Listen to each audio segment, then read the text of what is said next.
Many office workers have pain in their legs and in particular at the back of their thigh here. It can sound quite surprising because office workers, almost by definition, don't use their legs much, but that's precisely what makes them have pain there. The pain is located in the fold of the buttock and here in the fold of the knee, extending slightly downwards.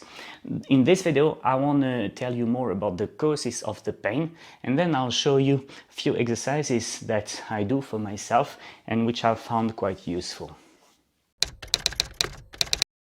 The function of the muscles is to extend the thigh, that means pull it backwards like this, as well as to bend your knee, to flex your knee.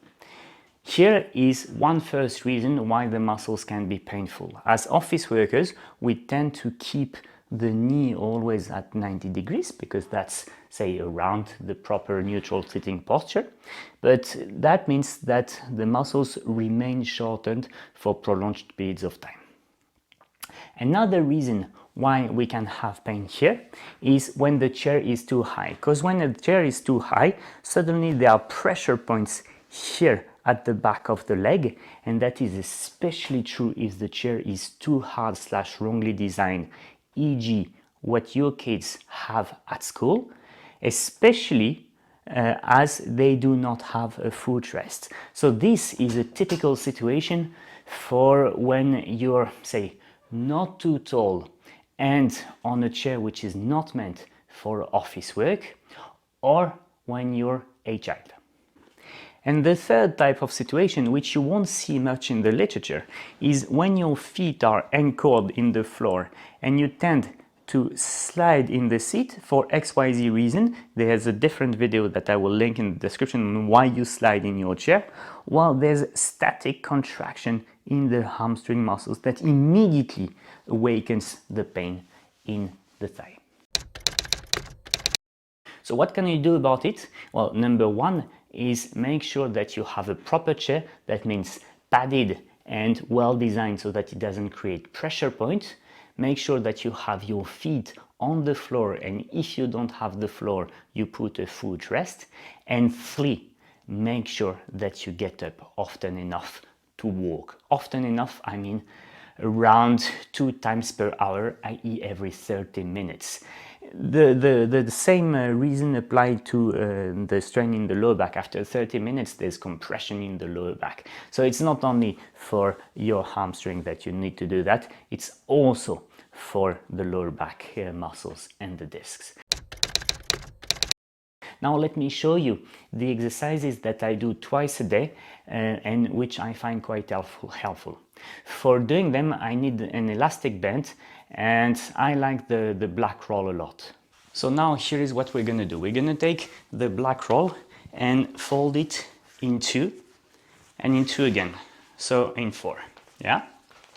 And you're going to wrap it around the door handle. So on this side, it's like this, and you do the same on the other side. And then you make it equal. So you see here, I have now an elastic band, which I can actually also use to train the mid-back muscles.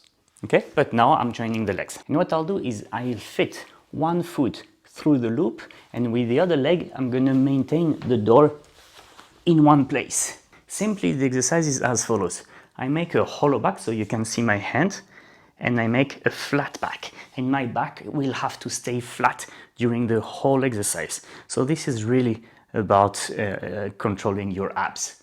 And the different exercises I do are: 1, hip extension, so that's with the straight leg, bringing it down. You see, I'm looking for the resistance. Here, I'm at the point where I'd like my back to get hollow, to go further. And that's precisely, for me, the limit of the exercise. So I need to now focus on my leg and press it down, but at the same time press my abs.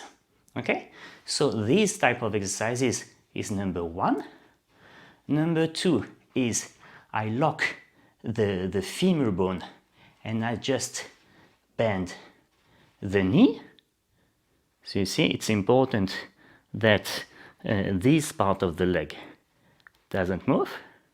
Then I combine, so that means I bring the leg down and I bend the knee,